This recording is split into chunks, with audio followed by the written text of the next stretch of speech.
Hi guys, எல்லாம் என்ன பண்ணிட்டு இருக்கீங்க? ஸோ பிக் பாஸோட 2வது ப்ரோமோ வந்துருச்சு கைஸ். ஸோ ரவீந்தர் அதுக்கப்புறம் அர்ணவ் 2 பேரும் உள்ள வந்திருக்காங்க. ரவீந்தர் வந்து லிவிங் ஏரியால உட்காந்துருக்காரு, எல்லாருக்கும் தெரியுதுங்களா? ஆளா உட்காந்துருப்பாரு பாருங்க. ஸோ அர்ணவ் வரும்போதே எல்லாத்தையும் டிஷிம் டிஷிம் டிஷிம் அப்படின்னு சொல்லிட்டு வர்றாரு.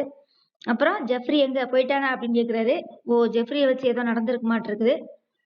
அதுக்கப்புறம் வந்து ஜாக்லின் வந்து அண்ணா பொறுமையா இருங்க, நீங்க வெளியில ஏதாவது பார்த்துட்டு வந்திருப்பீங்க, உள்ள வந்து அதுக்கு உங்களுக்கு இதா இருக்கும், நீங்க கொஞ்சம் பொறுமையா இருங்க அப்படின்னு.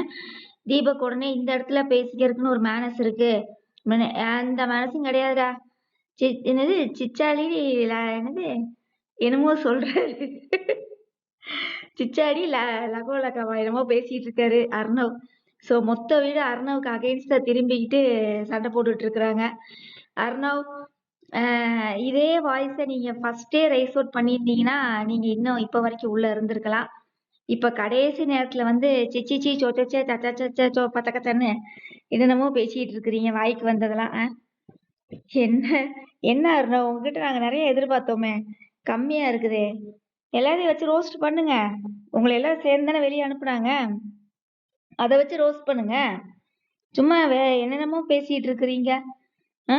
அவங்க ஜாக்கில் எந்திரிச்சு வர்றாங்க, வர்ஷினி எந்திரிச்சு வர்றாங்க, என்ன நடக்குதுன்னே தெரியல. பிக் பாஸ் வீடே ஒரே கலவர வீடா இருக்க மாட்டிருக்குது. யார் வந்து உங்களை வெளியே அனுப்புனாங்களோ அவங்க கிட்ட நீங்க டார்கெட் பண்ணுங்க, சரியா?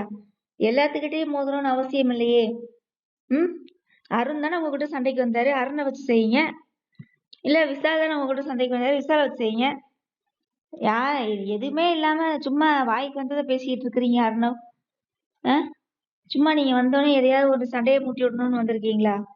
அது இல்லாம இங்க லிவிங் ஏரியால பேசுறதுக்கு ஒரு மேனஸ் இருக்குதாமா. என்னடா மேனஸ் இருக்குது? பிக் பாஸ்ல 7 சீசன் இதைத்தாண்டா செய்றீங்க. ரஞ்சித்தே அதுக்காக தாண்டா வெளியில போனாரு, கோவப்பட மாட்டேங்கிறீங்கன்னு. ஆக மொத்தம் பிக் பாஸ்ல வந்து மொக்கா மக்கா அர்ச்சனா ஆரியாட்ட கத்திக்கிட்டே இருங்கடா எல்லாரும், அதான்டா பிக் பாஸ். அந்த மாதிரிதான் இப்ப அர்ணவ் பண்ணிட்டு இருக்காரு. இதுல வேற தீபக் வேற மேனஸ் சொன்னோம். தீபக் எல்லாம் கத்துறதா தெரியல. தீபக் வந்து அந்த டைனிங் டேபிள் மேல ஏறிக்கிட்டு கத்துனதெல்லாம் தெரியாது. மேனஸ பத்தி இவர் பேசுறாரு தீபக். ஐயோ கன்றாவியா இருக்கு பாக்குறதுக்கே. இப்ப அர்ணவ் வந்து பேசுனதே குத்துது குடையுதுங்கிறாங்க. முத்தெல்லாம் எதுக்கு வாயை திறந்துக்கிட்டு வர்றாருன்னே தெரியல. அதான் அர்ணவ் வந்தானா வச்சு செய்யலாம்னு சொன்னாங்கல்ல, அது இதுதான். மொத்த வீடும் சேர்ந்து அவனை டார்கெட் பண்றாங்க அர்ணவ. அர்ணவ் சார், உங்க பருப்பெல்லாம் இனி வேகாது சார், எல்லாம் தெளிஞ்சுட்டாங்க சார், சரிங்களா? நீங்க வந்ததே வேஸ்ட்டுங்க சார். அப்புறம் ரவீந்தர் என்ன வாயை திறக்காம உட்காந்துருக்காரு, அப்படியே என்னமோ புடிச்சு வச்சு இதாட்டம். ஏப்பா ரவீந்திர வாயை திறக்க சொல்லுங்க, யார் யார் எப்படின்னு அவர் கரெக்டா ஜட்ஜ்மெண்ட் பண்ணுவார்ல. அவர் பிக் பாஸ் ரிவ்யூ தானே, ஏற்கனவே பிக் பாஸ்குள்ள வந்துட்டு தானே வெளியில போயிருக்காரு. முத்துக்கு வெளியில சப்போர்ட் பண்ணிட்டு இருக்காரு பிஆர் டீமை வச்சு.